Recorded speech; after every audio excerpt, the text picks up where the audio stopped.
Mosquitoes can always be a concern this time of year, and we all know the pests love standing water. Of course, after all of the recent rain, there is plenty of that. So what does the city do to respond to mosquitoes? Let's get answers from Code Enforcement Director Teresa Adrian. Thanks so much for being here. Hi Thomas, thank you for having me today. Yeah, let's talk about mosquitoes. Each year we have a very robust program where we go around the city, we test mosquitoes, we send all of the test results to the Dallas County Health and Human Services Department, where they let us know if there are infected mosquitoes. This happens because we've got traps strategically located around the city, and we collect all of the mosquitoes that they've collected, and then of course they get tested.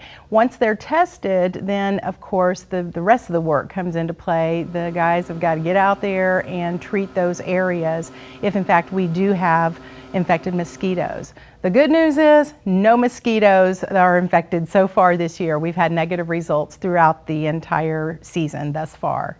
So let's go a little bit deeper on that spraying. What conditions would trigger spraying in a neighborhood? So what would constitute spraying in a neighborhood or at any one of our trap sites would be where we see high numbers of mosquitoes, or we've gotten a report of infected mosquitoes, and we discovered that through those traps that we send off to Dallas County.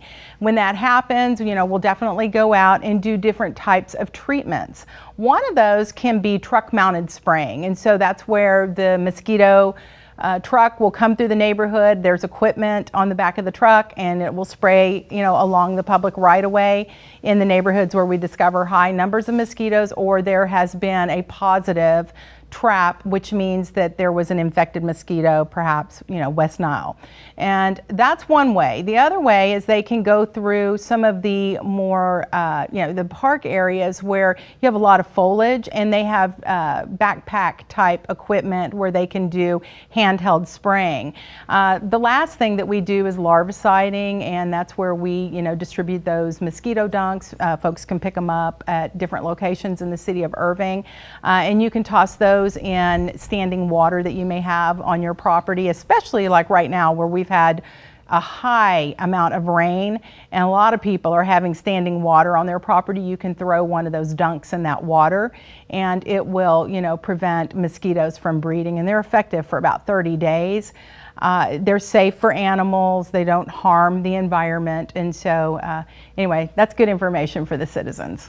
Yeah, and I know you always get questions about the safety of that spray. How do you respond to those concerns and questions? So, our guys are extremely conscientious of the fact that people are concerned about chemicals, and so we do a lot of research. We make sure that we utilize chemicals that are not harmful to animals or humans, and we also, in that regard, try to cycle through chemicals and rotate them out so that you don't have mosquitoes not responding to the chemicals that we apply. And another question I'm sure you've been hearing after the last 15-18 months or so, can mosquitoes spread COVID-19? According to the CDC, no, they cannot, and that was something that we investigated very early in the game because a lot of folks were having those types of concerns, when the beginning of COVID, that was during mosquito season last year. And so yes, we've already responded to that, and we were very thankful that they weren't transmitted through mosquitoes. And of course, I know you spread the message that residents can also do their part. Every year, we mentioned the 4 Ds, we'll put them up on the screen. Stay inside at dusk and dawn when mosquitoes are most active, dress in long sleeves and pants, use repellent with DEET, and also drain standing water. Teresa, that's one that is sometimes overlooked. What are the concerns about standing water? Well, standing water can become stagnant, and that is a perfect environment for mosquito breeding. And so even something as small as the lid of a Dr. Pepper bottle that has water in it can be a mosquito breeding place. So it's very important that people keep their trash picked up. They keep items picked up out of their yard that can contain water. You know, folks normally think, oh, a dog bowl, you know, with water in it, or a bucket, but other things can contain water, such as perhaps a tarp that someone has that they're using covering something up in their backyard, and if it becomes windblown and wrinkled, all of a sudden those wrinkles can contain water. Tires can contain water. Potted plants, you know, if you overwater them and you have standing water in your potted plants, they can become stagnant. And part of that program you mentioned is a mosquito hotline, and we'll put that number on the screen.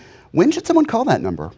Well, I mean, if people have concerns that, you know, they're seeing a real uptick in the numbers of mosquitoes, swarms of mosquitoes, you know, they should report that. A lot of important information. Code Enforcement Director Teresa Adrian, thanks so much for being here. Thank you, Thomas.